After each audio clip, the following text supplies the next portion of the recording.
Doctor সাহেব, আমি আমার সব বন্ধুর কাছে গেছিলাম, ওরা কেউ আমার মায়ের জন্য রক্ত দিতে রাজি হয় নাই।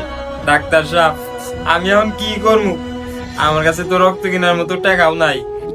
আপনি শান্ত হন, আপনার মায়ের জন্য আর রক্তের প্রয়োজন নেই। কি কইতেছেন ডাক্তার সাহেব? রক্তের প্রয়োজন নাই মানে? আপনি কি বুঝাবার চাইতেছেন? তার মানে কি আমার মা এই পৃথিবীতে আর পাইছা নাই? আপনার মায়ের জন্য আপনার এক বন্ধু রক্ত দিয়ে গেছে, এখন আপনার মা সুস্থ আছে। আপনি চাইলে আপনি মায়ের সাথে দেখা করতে পারেন। আমি চাই আমার একটা অপারেশন করতে হয়। আমি তো আমার সব বন্ধুর কাছে গেছিলাম, কিন্তু আমার কোনো বন্ধুই তো আমার মায়ের জন্য রক্ত দিতে রাজি হয় নাই। তাইলে আমার কোন বন্ধু রক্ত দিতে পারে?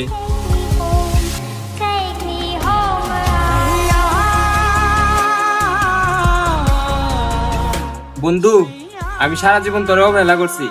তোর কাছে টাকা নাই দেখে তোরে আমি কোনো জায়গায় ঘুরতে নিয়ে যাই নাই, আর তুই সেই বন্ধু আজ আমার মায়ের জন্য রক্ত দিলি। দূর পাগল, তোর মা মানেই তো আমার মা।